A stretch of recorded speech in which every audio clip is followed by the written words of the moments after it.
what's up mga boss? Yun, another day, another bembem, no? So, for today's video, may papakita ako sa inyong unit, no? So, introduce ko sa inyo tong unit na to. Makikita nyo, sobrang compact, no? So, this is ENC unit, no? AEG, it means the battery siya, no? So, yun, unbox natin tong unit na to. Napakaganda na itong unit na to, no? Sobrang compact na ito. So, inside the box, meron siyang manual and yung brochure nila, no? Tapos, mid-cap magazine. So, polymer magazine, mid-cap, no? Ayan. Tapos, ito yung mismong unit, no? Napakaganda. PDW, no? So, Daniel Defense M4 na PDW. So, yan siya. Ayan. Set aside natin tong box, no? Ayan, tanggalin muna natin to. So yan, ito yung kanyang mid-cap magazine, polymer magazine, no? Tapos ito, napakaganda. Ayan, tignan nyo yung kanyang detalye, no? So ilawan natin para makita yung detalye. Ayan. So ayan, may with full markings, Daniel Defense markings. Ayan. Tapos, itong kanyang handguard, nasa 6 inches to. So, Daniel Defense din, no? Napakaganda na M-lock. M-lock. Yan, M-lock type to. Tapos, naka-Loudiner. Yan, napakaganda ng kanyang muzzle, no? So, naka-Loudiner. Naka-Daniel Defense na grip. Yan, Daniel Defense na grip. Yan. Full metal siya, mga boss. Full metal, tapos syempre may kasama siyang flip-up sight. Yeah. Front and rear sight na flip-up, no? So, napaka ano. Tapos PDW bat na aluminum, no? Aluminum to. So, ito yung kanyang lock. Ayan. Extend natin. Yun, no? So, ganyan siya, no? Ayan, no? No? Napakaganda, napakagaan, napaka-compact, no? So, yan. Chrono check din natin to, guys. Naka-ano na rin pala to. Ito yung kanyang bolt. Tapos, naka-rotary type na chamber. So, yan yung half-up chamber niya. Meron siyang working bolt release. So, yan yun. Yun. Tapos, yan. Yung kanyang dust cover, no? So, yan, no? Full engraved siya, guys. Yan. With full markings. Daniel Defense markings, no? So, yan. This is yung, ano? Safe, semi, and full auto, no? So, yan. Paganda, oh. Compact na compact, no? So, chrono check natin siya, guys. Maglagay tayo ng battery and BBs. Check tayo. Chrono.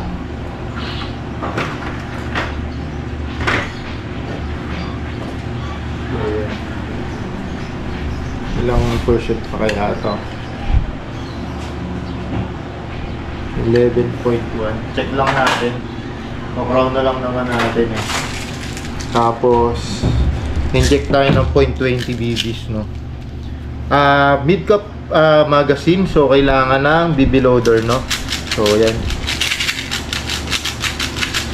I think this is 120 to 180 rounder, no?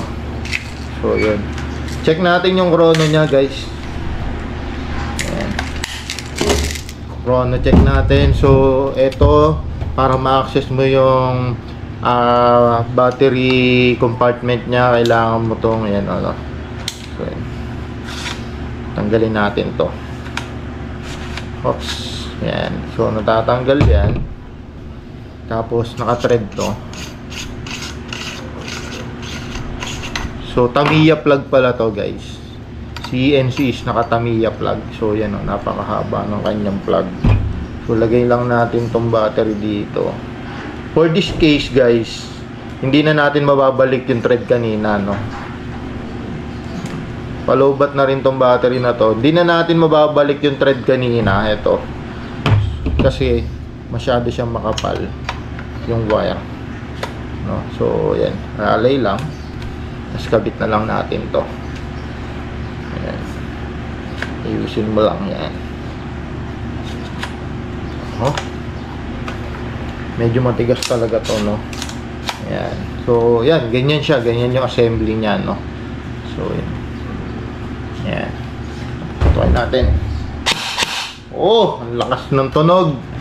Guys, yung sa ganito kaikli, na normal na medyo mababa yung FPS nito, no? Pero kaya tong i-setup. Actually, may i-setup tayo na ganito. May nag-request ng setup na gantong unit, no? Na lalagyan natin ng Nebula ETU. Tapos, ipo-450 FPS natin. At the same time, tatanggalin natin tong loudener. Papalitan natin ng regular na flash hider, no? So, yun. Kabit natin to. So, yan. Make sure na narinig nyo yung clicking sounds. Then, chrono check tayo. Siyempre, sama ko kayo dito sa may wagang chrono natin. So, yan. 0.2 BBs. Ito yung ating unit. Firing. So, yun. 379. Taba siya. Ayan, 379. Ingay. 383. Normal yan sa ganito kaikling unit, no? 6 inches. Ayan, 380. Full auto natin. Ingay. So, consistent, no? Consistent to. So, consistent siya, no? Ayan. Kaya na isang kamay ikli niya. So, ayan.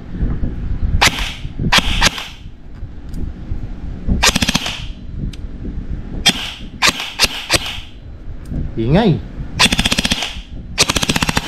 So, yun. Nawala na siya ng bala, no? So, shape lang muna natin. Yan. Balik natin sa shape. Then, syempre, balik kayo dito. Balik tayo dito. Yan. So, yun. Okay naman, no? Consistent yung kanyang FPS, guys. Maganda. Diba? Remove natin yung magazine niya. So, yan. Yan yung looks niya, no? Yan. Don't worry guys, naka-save yan. So, 380 FPS, no? So, abangan nyo kasi may setup tayo na gantong unit na lalagyan natin ng Nebula ETU, flat trigger na Strike Industry, and papalitan natin ng flash hider na regular, and also lalagyan natin ng optic sight, no? So, yun, abangan nyo yun. Magbibuild tayo nun. Ganda na ito pang CQB or kung sa jungle ka na gusto mo, compact lang dala mo, no? So, napakagandang unit. Don't worry about the compartment ng battery kasi no, safe naman yan and secure. Nasa loob yung wirings nyo. So, okay lang yan. As long as hindi naman naka-expose. No? Yan. Ganda, oh. Diba? So, sobrang compact. Ang ganda pa ng kulay niya, guys. Kulay gray, no? So, yan. Yan. So, again, guys, this is ENC 645, no? So, this is ENC 645 Daniel Defense na PDW M4. Yan. So, yun. Pakita ko sa inyo yung magiging setup nung yung isa-setup natin na ganito, no? Sasama ko kayo na mag-setup ng ganito natin, no? So, yun. Maraming salamat. Subscribe kayo sa channel namin. Follow nyo kami sa YouTube and Facebook page namin, Savage Airsoft PH. Sa YouTube naman namin, subscribe kayo. Savage Airsoft. Maraming salamat po. Marami pa tayong video ilalabas. Thank you po.